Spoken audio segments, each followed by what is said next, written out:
Assalamualaikum warahmatullahi wabarakatuh. Oke teman-teman, kembali lagi bersama saya Januar Safari di channel saya Water Transfer Printing Kaltim Indonesia. Oke, kita langsung aja ya. Kali ini garapan saya adalah bisa dibilang juga panel Toyota Rush, bisa juga dibilang panel Daihatsu Terios karena hampir mirip aja. Oke teman-teman, kita lihat video ini. Ini adalah pengamparan film seperti biasa. Di situ saya lagi ngecek nih pembatas-pembatasnya itu udah cocok apa enggak sama filmnya. Tujuan pembatas ini seperti saya jelaskan di video saya sebelumnya, fungsinya untuk apa ya? Fungsinya supaya film karbon WTP-nya ini nanti kalau kita lakukan penyemprotan aktivator itu tidak lari kemana-mana. Jadi dia tetap di situ-situ aja. Jadi tugasnya dia menjaga konsistensi dari motif karbon WTP itu sendiri. Oke, sekarang kita semprot aktivatornya ya. Oke, 2 lapis bolak-balik. Oke, berarti totalnya 3 lapis ya. Nah, ini sengaja videonya tidak saya cepatkan supaya teman-teman lihat itu antara saya melakukan penyemprotan aktivator dengan saya ngambil barang itu berapa detik bedanya. Saya biarkan dulu filmnya. Karena kenapa? Aktivator yang kita semprot tadi berapa detik kita tinggalkan, gak usah gerasa-gerusu, dia meratakan diri sendiri di atas media film karbon WTP itu sendiri. Oke, ini kita ke pencelupannya. Pencelupannya ini pelan-pelan aja, nggak usah terburu-buru karena bisa mengundang gelembung.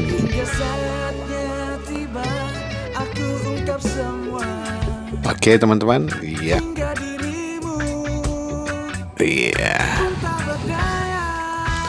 kita sisihkan dulu ya, baru diangkat. Oke, kita review ya.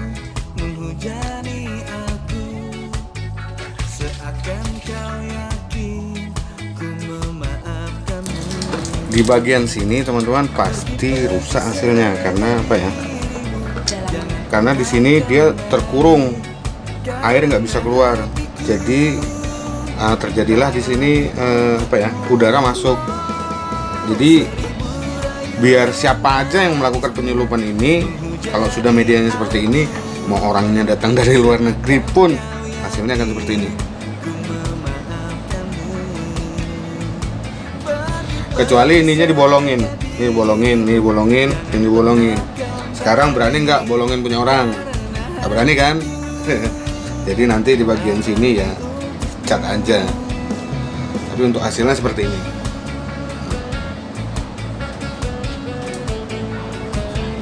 Kalau nyelup motif kayu nih seperti ini nih, senang kita.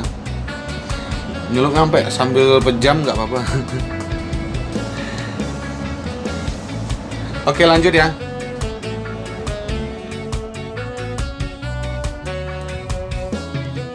Oke teman-teman, kita langsung ke tahap berikutnya. Seperti yang saya bilang tadi, kalau kita nyelup motif kayu ini sambil pejam, senang sekali kita karena dia nggak ada motif yang dipertahankan seperti garis motif karbon. Tapi kalau di motif karbon jangan coba-coba mau sembarangan karena berpengaruh sekali dengan visual-visual garis dari motif karbon itu sendiri. Jadi kalau di motif gambar atau motif kayu sejenis stiker boom itu sangat gampang sekali. Tapi kalau buat yang stiker boom itu dia punya kelemahan. Biasanya kalau di media-media yang lekuknya banyak, dia akan terlihat jelas, warnanya memudar, terutama untuk warna-warna terangnya seperti birunya, merahnya, hijaunya. Semakin ketarik dia semakin buram warnanya. Itu pengalaman saya yang pernah saya dapatkan selama saya menggunakan film-film yang bermotif gambar atau sejenis stiker boom.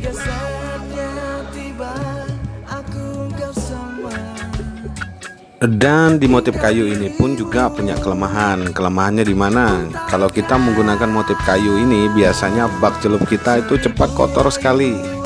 Karena kotoran dari film-film dari motif kayu ini apa ya? berhamburan kemana-mana, kelihatan jelas dia. jadi sering-sering kita bersihin bak. Itu kekurangannya. Tapi kalau kelebihan dari motif kayu ini sendiri, untuk media-media berlubang itu tidak terlalu kalau misalnya media sempit, biasanya kalau kita gunakan motif karbon atau gambar, dia terlihat buram jelas gitu kan, karena dari selahnya yang sangat sempit sekali. Nah, kalau di motif kayu ini ada selah sempit, dia tidak terlihat seperti buram, tapi terlihat kayunya itu dia seperti ada bagian kayu, seolah-olah ini batang kayu ya misalnya, atau liwod misalnya.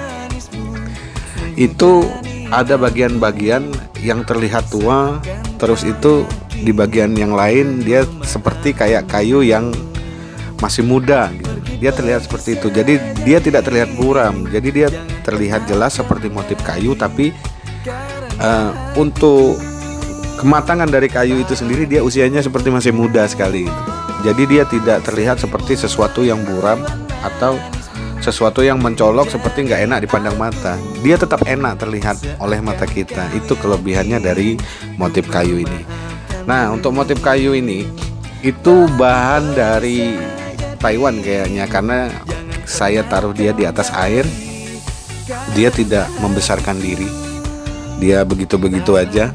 Terus rawan sekali kalau misalnya ada gelembung, kita lambat ngeluarinnya.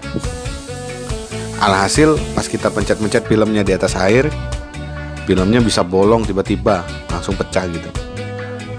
Nah, itu rata-rata film Taiwan seperti itu. Saya rasa ini film yang bermotif kayu ini jenisnya film Taiwan.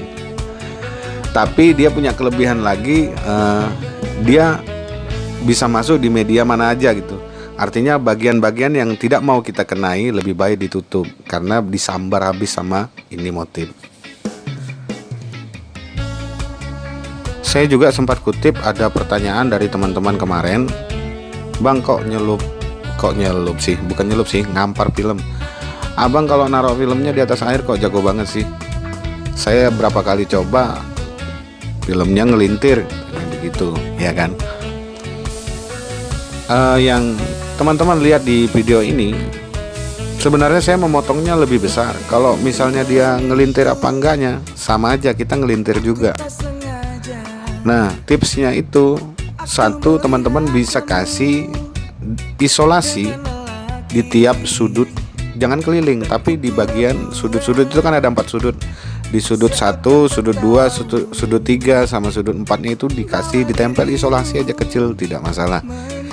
Itu bisa mengurangi film bereaksi melintir di atas air. Atau kalau tidak mau pakai isolasi, teman-teman begitu taruh filmnya di atas air, jangan langsung dilepas. Biarin dia dulu bereaksi, ada gejala ngelintir, ditahan dulu tuh tangan, jangan dilepas. Nanti begitu sudah reaksinya hilang, filmnya nggak ngelintir, baru dilepas. Itu aja tipsnya. Cara saya seperti itu, tidak ada yang lain. Makanya amparan-amparan film WTP yang ada di atas air itu versi saya dari semua video, rata-rata semua rapi. Karena ya kita tidak sekedar bekerja juga sih sebenarnya, ya sambil mempelajari. Jadi setiap proses-proses yang saya alami ini sampai sekarang ini, saya masih merasa diri saya belajar. Jadi kita pelajari, kita ketemu film yang jenis baru, kita pelajari. Setiap ada garapan baru kita pelajari. Jadi masih dalam situasi belajar gitu. Karena kenapa? Karena saya tidak puas gitu. Jadi harus belajar terus. Sampai puasnya kapan ya? Kan tidak akan puas, karena jangan sampai kita merasa puas. Kalau kita merasa puas, stuck sampai di situ-situ saja. Saat kita ketemu barang baru, imajinasi kita mandek, jadinya seperti itu. Makanya kan di video saya sebelumnya saya sempat tayangkan itu, teman-teman harus benar-benar mengatur harga.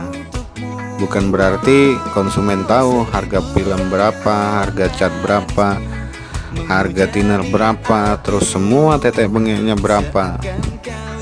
Terus konsumen harus mengatur harga, "Bang, seginilah bang, terlalu banyak lah untungnya itu sebagainya." Ini bukan bicara untung banyak atau tidak.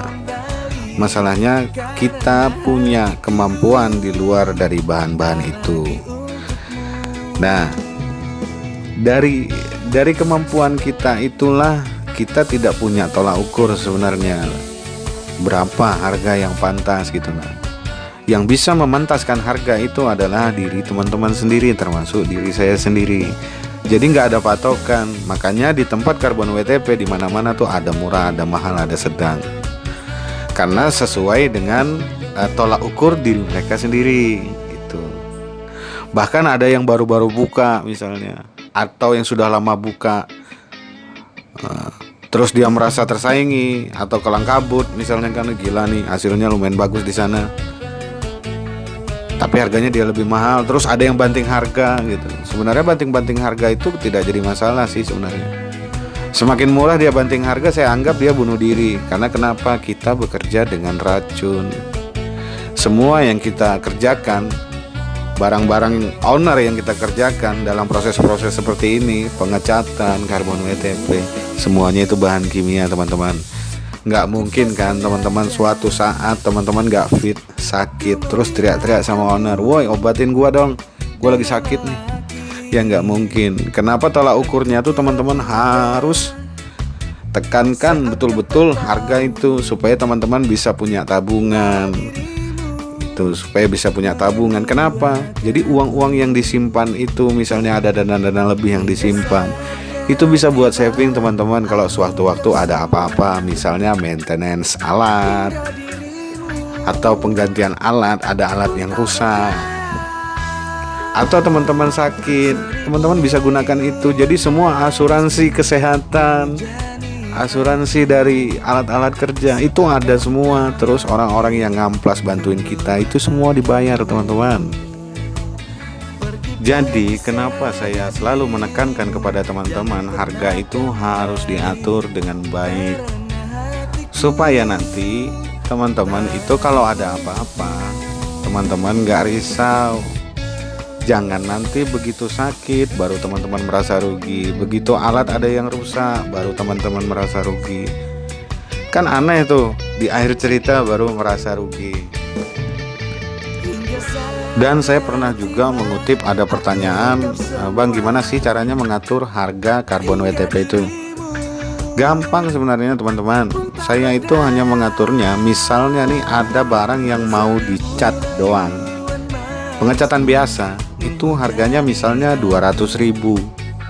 Terus datang lagi barang yang sama tapi dia minta di karbon WTP, itu cuma saya kalikan 2, berarti kalau di karbon WTP harganya 400.000, kalau pengecatan biasa harganya 200.000.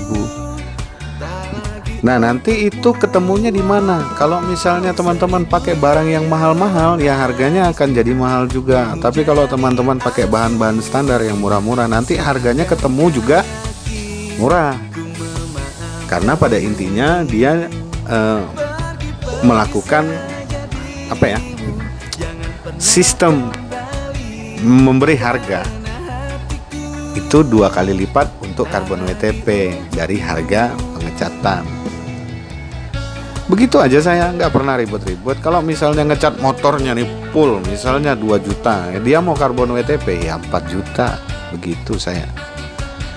Terus owner bilang mahal amat, bang gini bang ini, sudah skip, nggak ada pembicaraan panjang lebar, skip.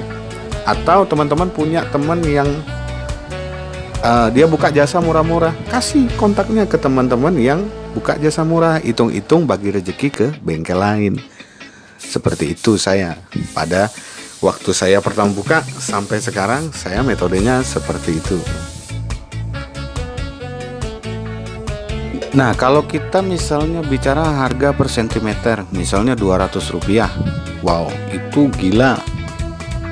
Kalau misalnya harganya 200 rupiah per senti, pakai bahan 1 meter kali 1 meter, 100 kali 100 kali 200, itu aja udah 2 juta ya kalau nggak salah ya.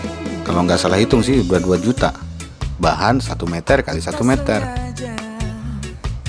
dapatnya cuma sedikit.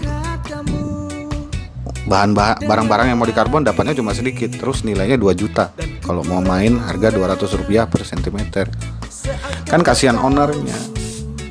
Nah terus lagi kalau di barang yang kecil-kecil, kalau kita main per senti itu, harga yang kecil kemurahan, harga yang besar kemahalan.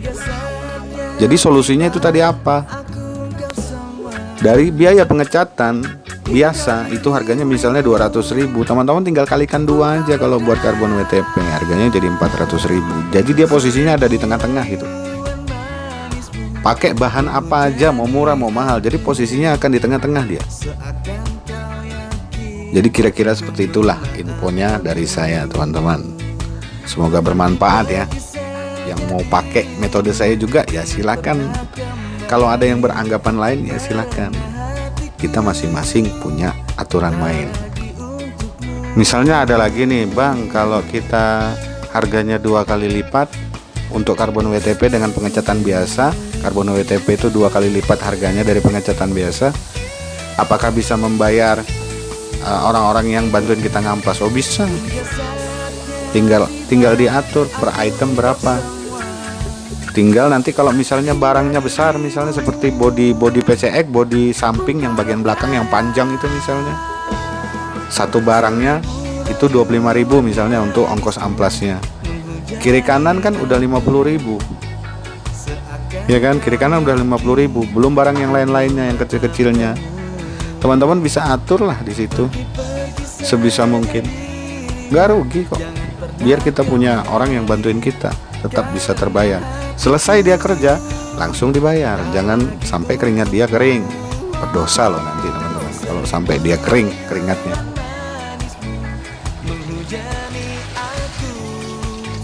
Oke, ini barangnya ini agak besar. Tadi digulung ya.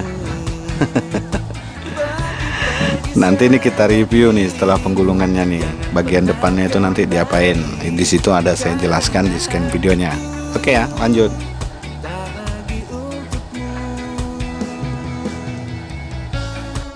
Oke teman-teman, untuk barang yang ini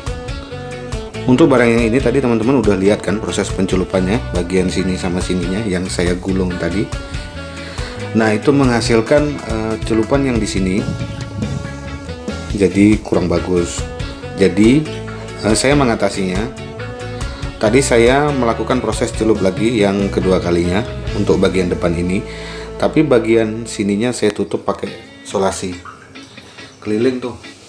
Karena ini kenapa saya kasih solasi keliling, karena ini waktu kita masukkan lagi proses pencelupan ini ditenggelamkan semua. Jadi saya ambil di sini nutupannya ini sama di sini. Begitu udah tertutup semua keliling, baru saya celup. Nah kalau bagian ini ya seperti saya bilang di scan yang pertama tadi, di sini akan terjadi udara masuk, jadi ada penggelembungan di sini. Jadi pecah dia, terjadilah seperti ini. Tapi ini nanti kita rapikan dengan warna. Jadi kita tutup pakai solasi nanti di sininya, baru sininya kita cat sama yang ini. Yang ini nanti kita cat. Jadi dia tidak terlihat berantakan gitu. Pokoknya berusaha dirapikan sebisa mungkin gitu. Setelah semua ini saya tutup isolasi, ini di bagian sini dicat dulu, baru kita lakukan proses pencelupan dan dipastikan catnya kering dulu, baru nanti lakukan proses pencelupan. Oke. Mungkin itu aja infonya ya. Oke, lanjut. Jadi kalau kita kembali ke orang yang bantu kita ngamplas tadi kan, itu semua bisa terbayar. Jadi kalau untuk satu motor itu penghasilannya dia bisa mencapai 300 ribuan gitu, bisa sampai 400 ribuan. Kalau dia berdua tinggal dia bagi dua ya kan, sesuai dengan barang yang diamplasnya. Nanti berapa item yang dia kerjakan itu barangnya dihitung semua. Oh, ini sekian gitu. Begitu selesai pengamplasannya langsung kita bayar. Nanti misalnya pas itu di evoksi terus lakukan pengamplasan lagi, mereka terlibat lagi ya bayar lagi. Gak ada ruginya kok, asal diatur dengan maksimal sesuai dengan harga daerah kita masing-masing. Gak ada ruginya kok teman-teman. melibatkan orang dalam pekerjaan kita itu nggak ada ruginya. Sedikit-sedikit kita membantu orang, terutama tuh kalau ada lele-lele bakso lewat atau apa yang lewat, kita panggil, jangan sampai mereka kelaparan. Bang, sini bang, mampir, nih kasih anak-anak makan-makan ya, oke kan gitu, enak tuh. Anak buah juga langsung sama kita tuh gimana gitu kan gitu. Wah, kita harus pedulikan itu, jangan sampai diabaikan. Oke ya. Oke teman-teman, video saya cukup sampai di sini dulu. Sampai jumpa kita ya di video saya selanjutnya. Ini juga udah malam, jadi saya harus istirahat dulu. Jadi proses pencelupan tadi yang saya sajikan kepada teman-teman, semoga bisa membantu teman-teman untuk melakukan proses yang sama. Jadi video tadi insya Allah bisa jadi contoh teman-teman untuk melakukan proses pencelupan. Bagi teman-teman yang cuma nonton-nonton doang tapi belum subscribe, ya monggo silahkan tinggal klik subscribe dan aktifkan juga lonceng notifikasinya agar tidak selalu ketinggalan berita setiap saya ada video baru. Kira-kira seperti itulah informasinya dari saya. Oke teman-teman, sampai jumpa ya kita ya di video saya selanjutnya. Nanti kita ketemu di video finishing. Oke, assalamualaikum warahmatullahi wabarakatuh.